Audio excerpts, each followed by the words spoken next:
Hey guys, welcome back. This is EKG Plain and Simple, Chapter 6. Today we're going to go over interpreting a rhythm, the process, the steps that you have to go through to determine what those little squiggly lines actually mean. All right, so when we're looking at a rhythm, we're looking at the pathology in the form of arrhythmias. This is going to help us figure out, is this a normal rhythm? Is everything going okay with the heart? Is there something that underlying that's going on with the heart that we can't physically see? Something electrical going on with the heart that may be causing the other symptoms the patient's having. Even so-called normal rhythms can be a concern. For example, you can have a normal heart rhythm over the rate of 30. That's not a good thing, right? And so even if it's normal, it doesn't mean it's perfect. Or just the opposite, if it's not normal, it doesn't necessarily mean it's a lethal rhythm. That may be something that we need to address. Always when we're looking at rhythms, look for trends. A lot of times it's really common for somebody to have a normal rhythm and then just have a random misbeat, like a random premature beat or something like that. But that's not a trend of them. That's just a one-off, kind of a one-time event. So it's not really that big of an issue. So we're looking for trends. We're looking for things that seem to repeat. Is it consistently going down slow rates, or is it consistently getting really fast, or something like that? Also, we're going to compare the rhythm to the previous rhythms that we've seen. Ideally, you'd want more than one EKG. If you work in a cardiology office or an ER or doctor's office or anything like that, and you do an EKG and you present a abnormal EKG to the physician, then one of the first things they're going to ask you is there another rhythm to compare it to? Because they want to see how they were yesterday or 6 months ago or a year ago to kind of get an idea of trends and kind of see how the patient's doing in relation to the rhythm. Sudden changes on the rhythm is more significant than something that's been going on for months or maybe even years. Okay, so when we interpret a rhythm, there's 5 questions we need to ask. This will get us a really good base of what's going on. A lot of the rhythms you can interpret it by answering these 5 questions. The first one is, are there QRSs? Is there a QRS complex? Do you see a QRS? Is there something identifiable that is a QRS? They may be wide complexes, they may be narrow, they may look a little bit different, but yes or no, is there a QRS? Next, is the rhythm regular, or is it regular with interruptions, or is it irregular? Some people say it's regular, irregular, or irregularly irregular. All right, so what we're looking for is it a consistent, smooth rhythm? Is it a consistent, smooth rhythm, but there's an occasional interruption, or is the rhythm just totally out of sync and not irregular at all? Next, we're going to look at the heart rate. We talked about earlier, the last chapter, of how to determine the heart rate. We want to look at the heart rate. We want to look at the mean heart rate. We want to look at the high and the low end of the heart rates. Try to gather all that data in. What was the fastest rate? What was the slowest rate? And what seems to be the average rate of this particular rhythm we're looking at. Next, we're going to look for P waves. There should be a P before every QRS in a normal rhythm. Do we have a P for every QRS? Do we have more P's in QRSs, or do we have QRSs with no P's at all? Each one of those scenarios could present. Each one means a different thing. So just because you have a QRS doesn't necessarily mean you always will have a P wave, and just because you have a P wave doesn't necessarily mean you will always have a QRS. So we're going to look for the P waves and look for the QRSs. And then number 5, what is the P to R intervals and what is the QRS intervals? So we're going to measure the distance. We determined that the PR intervals should be something between 0.12 to 0.20, and the QRSs should be 0.12 or less in width. Right? So these are things that we need to know. And at this point here, we're actually getting the numeric values, because when we get into the interpretations, if the QRS, say, for example, is wider than 0.12, then that would be an indication of an underlying problem opposed to something less than 0.12. And same thing with the PR interval. If the PR interval is something greater than 0.2, then that's going to be an indication of a particular type of rhythm. So we need a numeric value on these. That's why it's really important to be able to measure and to count out the little boxes here. So, what is normal?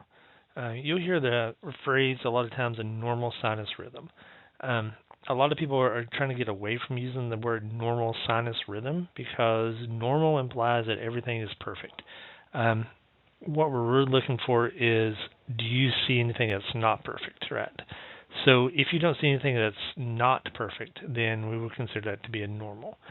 So a normal rhythm is a sinus rhythm, and it's going to be a normal, steady rate. The QRSs are going to be narrow, of less than 0.12 on the QRS complexes. They're going to be uniform shaped. That means every QRS is going to look the same or very closely to the same. They're going to be regularly spaced. Each QRS is going to have the same distance between each complex. The heart rate is going to be somewhere between 60 to 100, no less than 60 and no greater than 100. Each P wave is going to be upright and rounded, and it's going to be married to the QRS. Upright and rounded, we're talking about on the isoelectric line, the baseline. Each P wave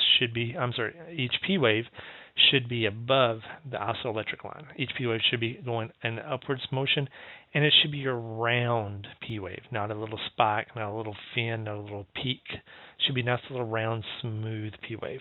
And then each P wave should be married to the QRS, meaning that every P wave you have a QRS that follows it, and they're equal together. The equal distance between the P and the QRS is always the same, it's consistently the same. It doesn't change, it doesn't get longer or shorter, or you don't have more P's than QRSs or more QRSs than P's. You should have the equal number of P's to QRSs, and the distance between each P to QRS should be the same. Next is the PR interval. Again, we talked about this several times in the past here. The PR interval should be 0.12 to 0.20, right? This is from the P to the R, right? So the PR interval should be 0.12 to 0.20. It should be consistent from beat to beat. It shouldn't change. There is no variation of this. It should be almost right on, spot on every single time when you measure it. Exactly the same thing. If the distance is changing, getting longer or getting shorter, that is a significant finding. Is the QRS intervals less than 12? So if the QRS width of the QRS, it needs to be less than 0.12. Each one of those little boxes is 0.04, so we're talking 3 little boxes. So each QRS should be really tiny, skinny, no more than 3 little boxes. If it's more than 3 boxes or more than the 0.12, that's a significant finding, and that's something you need to make a note of. Arrhythmias are abnormal heart rhythms that can be a combination of different variations. So a arrhythmia, that could be a QRS complex or absent, or maybe there's abnormally shaped. You got a QRS, so it just don't look like everybody else, or it just didn't show up. Right? P waves, when you're looking at the P waves, if you don't have a P wave, if you have multiple P waves, or their P waves were abnormally shaped, if the P waves look a little sharp, like a fin shaped or a spike shaped, if you have more P's and QRSs or less P waves and QRSs, that's a significant finding. Okay, those would be arrhythmias. Abnormally shortened or prolonged PR intervals. Again, the PR interval should be 0.12 to 0.20. If it's less than 0.12 or if it's greater than 0.20, that is an arrhythmia. That is going to be an abnormality that we need to address. Prolonged QRSs. The QRS, again, should be something less than 0.12. If it's greater than 0.12, then that implies there's an electrical problem, and that's something that we need to address. Heart rates should be between 60 to 100. If it's lower than 60, it's considered slow. If it's above 100, it's considered fast. Those, again, will be considered arrhythmias. And then the last one, irregular rhythms or rhythm patterns interrupted by premature beats. So, is the QRSs consistent? Are they smooth? Do they make a nice little marching out step by step by step? Or is there times that the QRSs miss a beat, or they kind of stumble, or they look a little funny or something different, right? So if any of these marks add up, then that would be a irregular rhythm. We're also going to look at the heart rate, make sure it's, see if it's slow or fast, irregular rhythms again, and look for premature beats or pauses. So we're going to look at some rhythm strips here in just a second, and what we're looking for is we're looking at the QRS complexes. We're seeing how they are, seeing if they're regular. We're looking for if the rate is regular. We're looking for the heart rate. Is it 60 to 100? We're looking for P waves. Make sure we can identify the P waves. We're checking the PR intervals and we're checking the QRS intervals. That's what we're looking for in these strips coming up here. Okay, so practice rhythms here. This is a 6-second strip. You show lead 2 on the top, lead 1 on the bottom. It's the same patient, same time. They were taken at the same time, so they're comparable. When they talk about comparing the QRSs, they're talking about comparing the QRSs in the same lead. Right? So lead 1 at the bottom, these QRSs, we're going to compare them all together, and lead 2 at the top, we're going to compare those QRSs. So if I look at my QRSs here, here, here, and so forth, all these little guys, they look the same. Very, very similar in structure and design. If I look at the width of the QRS, it looks like it's about 0.04 to 0.06, something like that. Well below the well below the 0.12. So the QRSs are going to be normal there. If I look for P waves, I do see a P wave right here. There's a P wave right here. Here's a P wave, another little P wave, and so forth. So I do have a P wave for every QRS. There is only one P wave for every QRS. There's an equal number of P's to QRSs, right? So there's no extra P's or anything like that. None of the QRSs have, we don't have a QRS without a P wave. So they're all married up. Everybody's all nice and happy. Next, I'm going to look at the rate, right? And I count my little QRSs. I've got 1, 2, 3, 4, 5, 6, 7, 8. I have 8 QRSs going across up here. So we got 1, 2, 3, 4, 5, 6, 7, 8. So my rate's going to be about 80. And that would be my mean rate. Okay, and then looking at the rhythm, the last little thing we've got in here, this here, I don't know if you guys can see him. He is the T wave, right? So we got a P, QRS, and then a T, then a P, QRS, and a T wave. There's your little T wave. So we know we've got all of our little beats identified. We know where everybody's at. The last thing we want to do is measure up, make sure we got all the distances right. Again, like I said, we measured the QRS. We got about 0.4 to 0.6. P to R interval is going to go from right here to right here, and I count about 1, 2, 3, 4, about 4 boxes, maybe 5 boxes across. So a P to R interval is 4 times 4. What we got? 4, 4, 8, 16, something like that. So about 16 to 20. So it's right on the nose, right where it needs to be. So everything's looking good. This would be a normal sinus rhythm, right? Everything is normal. Everything's in the normal range. I got a rate of 100. I got a P's into every QRS. They all march out nice and smooth. This would be considered a sinus rhythm. Alrighty, so now we've got this guy. This guy, if you're looking at him, just kind of getting off to the start here, I do see P wave, or I'm sorry, we got QRSs here. We have QRSs here. We have one different beat right here. He looks a lot different than everybody else. So that is going to be a premature beat, right? Because he is early. He don't look like anybody else. He's not part of the family. So he is a premature beat. If I count my rate, I'm not going to count him. So I'm going to count 1, 2, 3, 4, 5, 6. So I'm going to have a rate of 60 because I don't count my premature beat. Looking for P waves, I do have a P wave right there. I have a P wave right here. I have a P wave here. I have a P wave here. And I have a P wave here and a P wave there. Right. So every QRS does have a P wave. My T wave looks to be a little inverted. That's this little guy right here. Right, my T wave, see it kind of dips down right here. Those are my T waves. Those are inverted T's. Not a big deal, but it is something just to kind of make a little note of. I do have a little bit of inverted T waves there. But I do have a P for every QRS, so it is a sinus rhythm because I do have a P to every QRS. It is regular with the exception of this little guy. So the official definition of this would be a sinus rhythm, which is your underlying rhythm, with one premature beat, right? And specifically, this is a premature ventricular beat, but we'll get into it a little bit. But it's a sinus rhythm with a premature beat. That's the way you would write that out, at a rate of 60. Alrighty, so this one is a little different, right? So this one, I've only got 3 little beats on my screen, so he's going to have a rate of 30 to start with. So that's an alarming issue to start with. So it is definitely an arrhythmia right off the bat because he's below 60. Next, when I look at my QRSs, what QRSs I do have, they look very, very similar. This guy, and this guy, right? And now when I look at the pattern, the rate, measuring the distance from here to here. If you had a set of calipers on here, you can measure from here to here.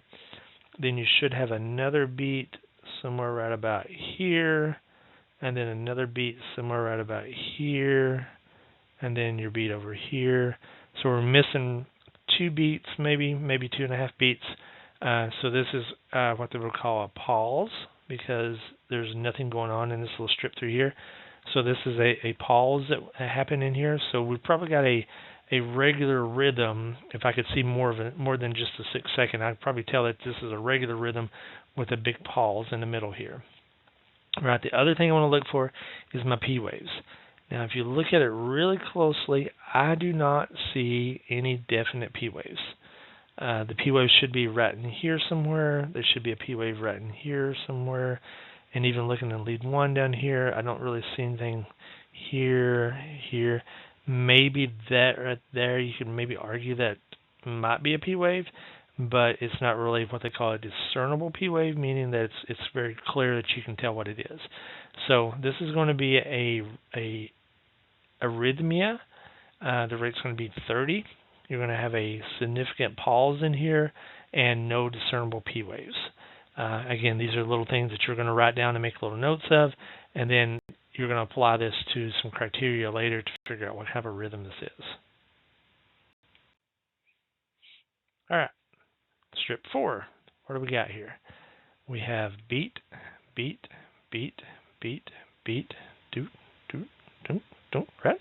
So we got 1, 2, 3, 4, 5, 6, 7, 8, 9 beats. So we get a rate of about 90. Right, that's our rate. That's between the 60 and 100. When I look at it, I can see there's my QRSs. I do have P waves. I do have a P wave for every QRS, so then therefore it's a sinus rhythm, right? Because I do have P's for every QRSs. I don't have more P's than QRSs. Every QRS does have a P, so it is a sinus rhythm. The other thing I want to look at though is look at your QRS. Look at the width of it. It goes from here to there, right? So it's about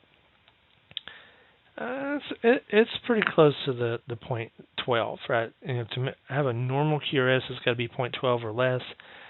This appears to be right on the nose of 0.12, right? So it would still be, yeah, it looks like, I'm going to say it's probably maybe like a 0.8 on the QRS. So it's still going to be within that normal range of the width, right? Because we want something less than 0.12. So I'm going to call this one a sinus rhythm rate of 90. Everybody see that? It's just the QRSs are a little bit wider, but it's still within that parameter, that range.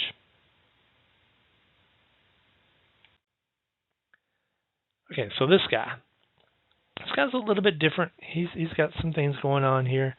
When we're looking at him, this is your P wave right here. This is your P wave. This is a P. Your T wave is this little section right here. I'm going to say it's an inverted T. So this little guy drops right there. It's a little bump. It goes down. So you've got inverted T waves.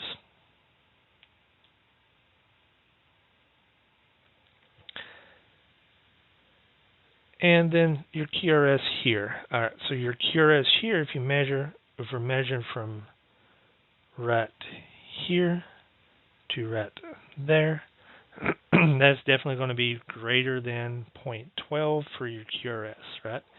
So it's a wide complex QRS.